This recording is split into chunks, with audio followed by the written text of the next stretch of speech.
So a lot of what I'm about to talk about is going to sound repetitive because it's a lot of what people like Mike and Erica and Jason and a lot of other people have already said. But what I'd like to talk about is, I don't know if anyone remembers, but last year at MicroConf, in Amy Hoy's talk, she kind of mentioned my new SaaS Planscope.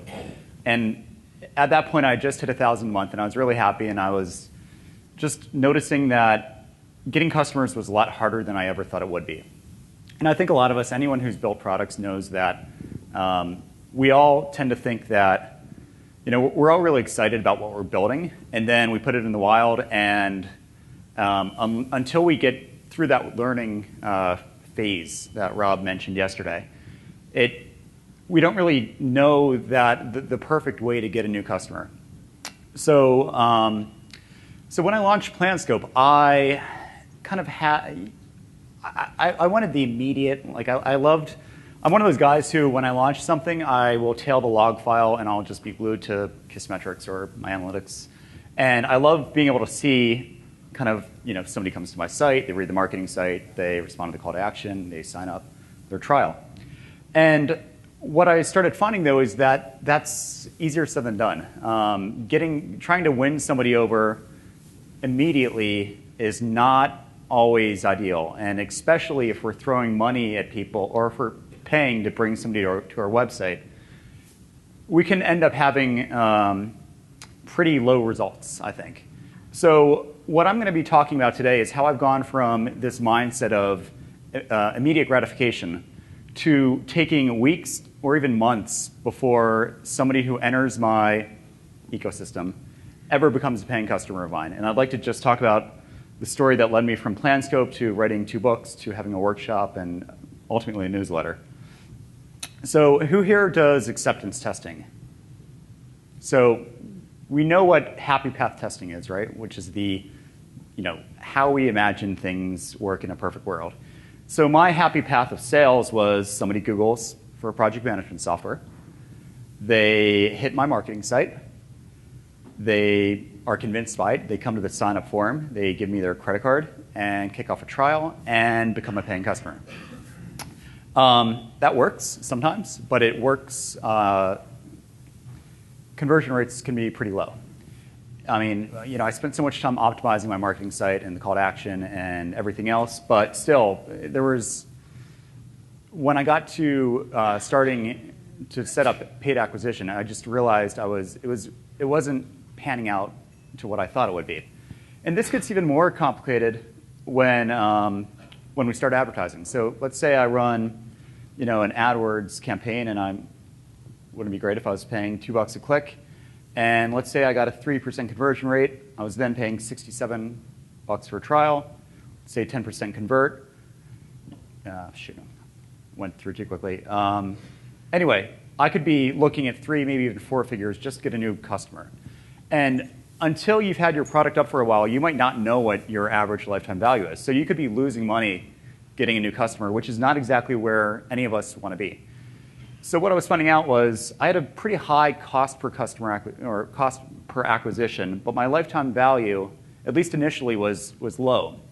My goal was to flip that. This is how you become profitable, right? You spend less money and make more money. So what I'd like to do is just talk about what I've done throughout, or really the epiphanies that led me to build ultimately a flywheel that's now allowing me to have really a 10x ROI so far on what I'm spending to get somebody and what they're ending up paying me. So the 2 things that I really started applying to my business are the ideas of, by increasing trust and lowering friction, it makes somebody more likely to become a customer of mine. And I'd like to just kind of overview these 2 themes and then go from there. So trust. Who are you and why do you want my money? This is something that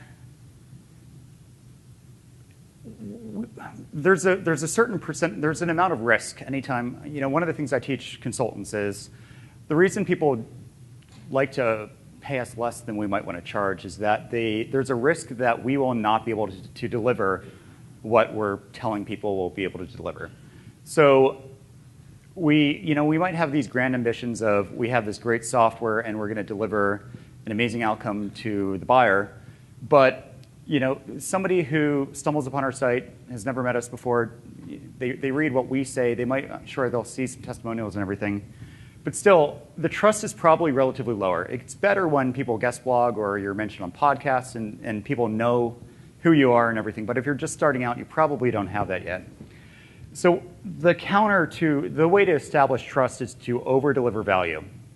So one of the things I started really doing is focusing on how can I really indebt people to me. And one way to indebt people is to give them a ton of really actionable information that aligns itself with the end goal of your product.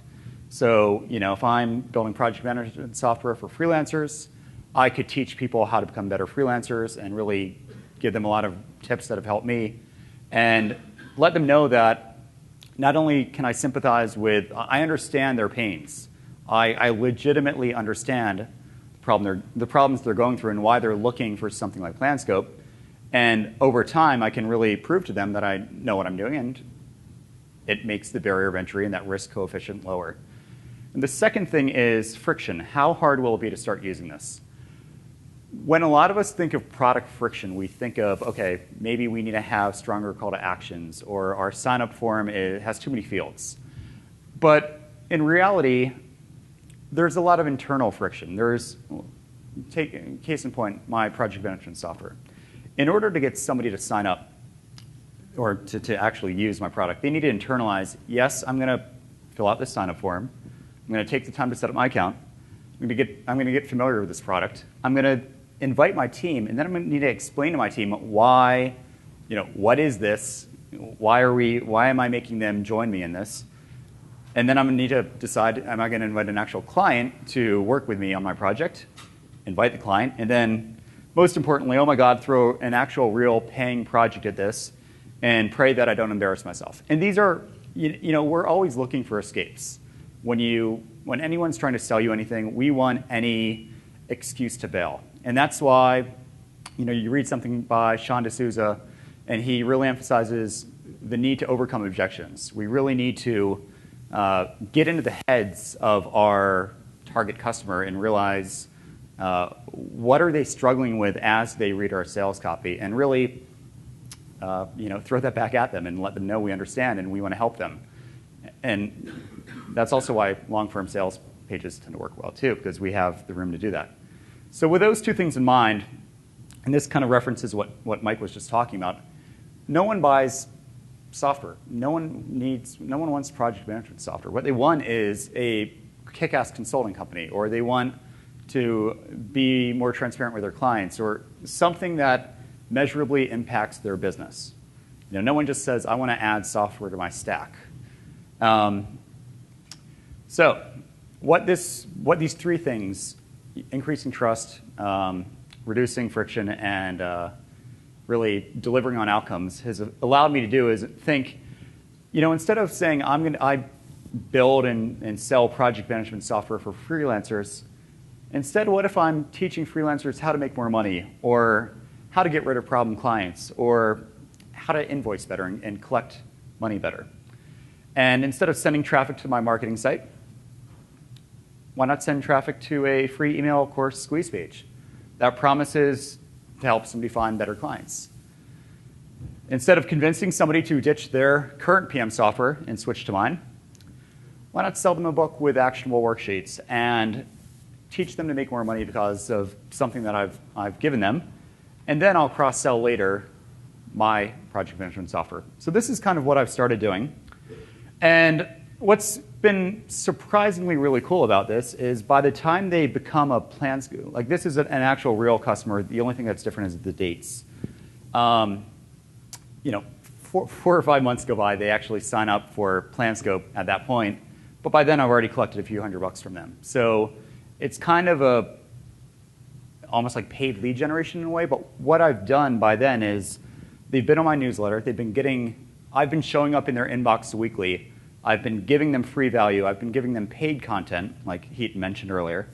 They've read my books, they've been in my mind, they understand my philosophy on consulting, And then the natural next step for a lot of them is, okay, well, I tend to agree with what Brennan's saying about consulting and how to work with clients. Maybe I'd be interested in a software.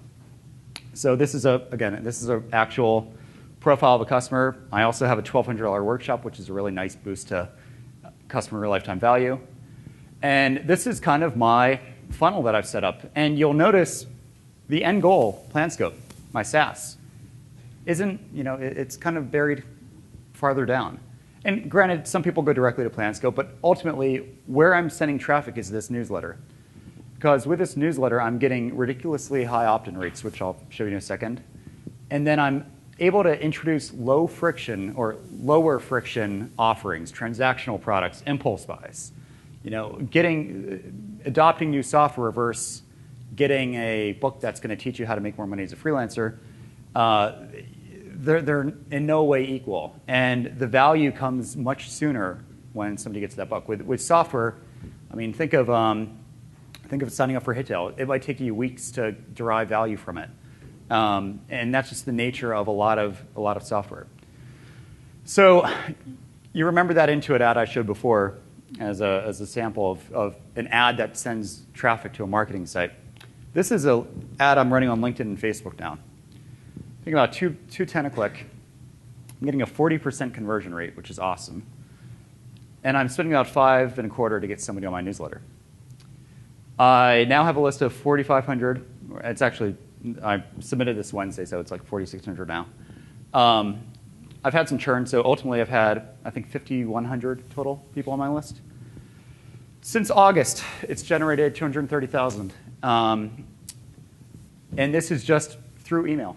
I just have autoresponders that say, if somebody buys this book, cross-sell this over time, cross-sell that over time. And this has allowed me to really have and as Rob would put it, a flywheel that is consistently saying, if I spend a $5.25 to get somebody, I'll reliably get about 10x off of them. So the big takeaway, and what I didn't really mention about the glue, is I have this mailing list that hears from me weekly. I know Joanna has a weekly list. I know quite a few of us might.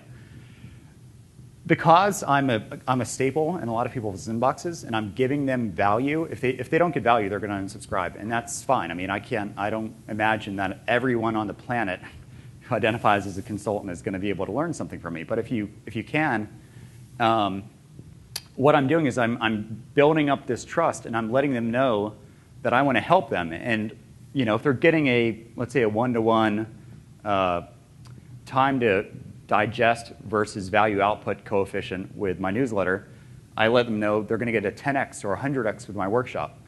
And this really does, I mean, it's almost upwards of 60% of people who sign up for Planscope I can find on my newsletter, and they've been there for a while, a lot of them. So what I'm finding is by taking things slow, by over-delivering value over a long period of time, and then collecting, the results have been, I mean, I could not have gotten, the growth I'm getting now on Planscope could not have been done had I done what I was doing before, which is buying ads and sending them to my marketing site. And I know, like I think Jason mentioned, one of the benefits of upfront annual pricing is you can kind of recoup that customer acquisition cost early on. But this is for more cash flow sensitive people. And if you're not able to get a lot of annual payments up front, this is something you might want to consider.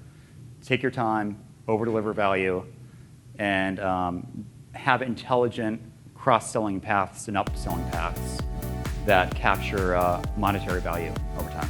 So thank you.